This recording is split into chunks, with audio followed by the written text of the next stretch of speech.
The Kratsas case looks at whether there might be some crack in the door to this notion that mistake of law is never a defense. So we've learned, in our cases up until now, mistake of fact can be a defense. Mistake of law, generally speaking, is not going to be. But in Kratsas, we start to get a sense or get a sense that there is some limited exception to this rule. So in Kratsas, the defense makes a really interesting argument. Here's a defendant who was accused of delivering poker machines in a way that could be used for actual gambling. If you go to a truck stop, and these things always seem to be in truck stops. They have the gambling machine up there. And says, for entertainment purposes only, as if someone really would play a slot machine endlessly at a truck stop bar just to see the three jackpots or cherries or bells come up on the thing.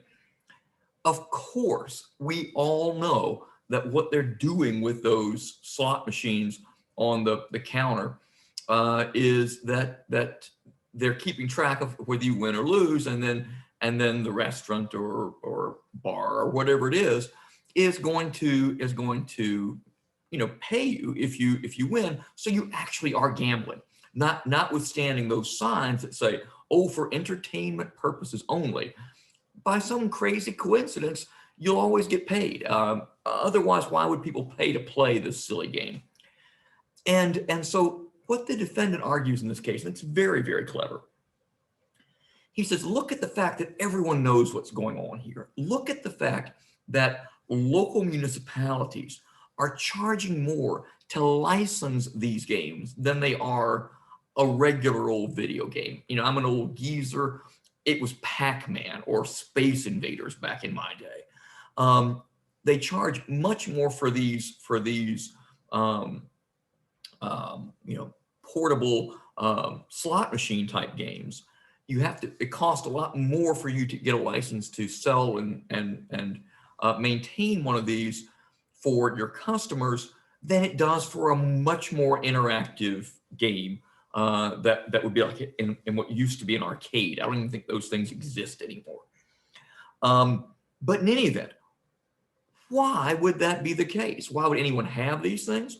Why would the government charge more for these if gambling weren't going on, and if who would play these games? So the defense says, wait a minute, this isn't really a real crime in Pennsylvania. This is basically all the state municipalities essentially saying, look, we're going to charge you for this, and it's on the books, but it's not a real crime. So now when the defendant gets popped for this, he wants to make that argument that in effect, the actions of state municipalities or city and local municipalities in their licensing of these things are effectively saying, this is not criminal. The fact that it's universally known that gambling is actually existing in this way. And so therefore you can't be prosecuted for it. That's his argument, that he is acting in good faith reliance on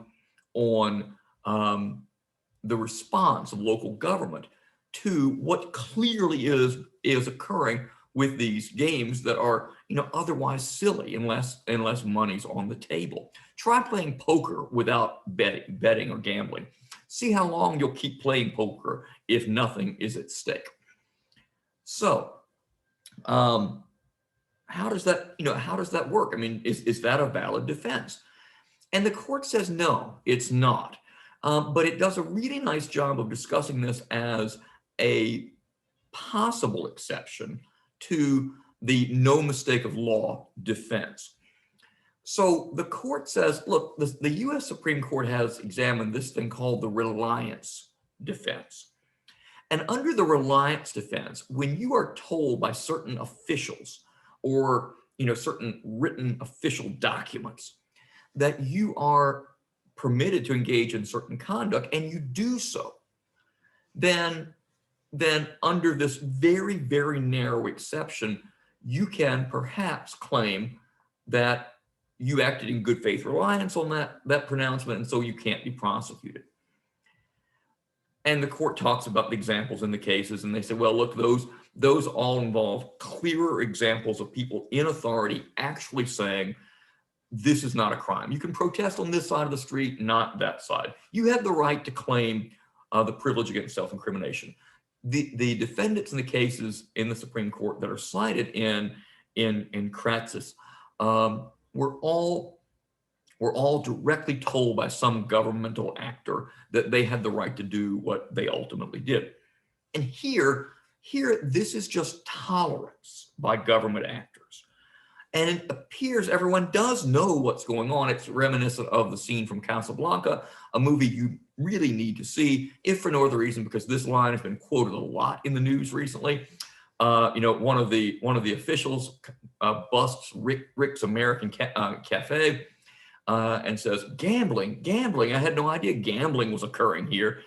That's exactly what this case is. It is gambling, and everyone knows it's occurring. Does that mean no one can be prosecuted for it? And the answer the court says is no, because mere tolerance is different than a pronouncement that it's legal. The fact that everyone else is getting away with it, that like the government clearly is turning a blind eye to it, is not enough to show reliance. Justice Saylor's opinion, we've read a lot of Saylor's opinions. He writes really, really good opinions. If you look at his opinion, he says, he really loves the model penal code. He says, look at how the model penal code has treated this. Pennsylvania expressly has not adopted that. But the model penal code looks a lot like it has embraced the Supreme Court's reliance theory. And under the MPC, you would have to show that, that this came from some official and a statement from an official. Mere non-prosecution would not be sufficient. So this case does just a really lovely job of laying out for you the general rule that still, even under the MPC, mistake of law is no defense, mistake of fact is, generally. And the exception to the generally is this narrow little exception that Justice Saylor describes as an extremely narrow one, and would have to come from some kind of official that expressly says this is legal, not merely indications that this is tolerated.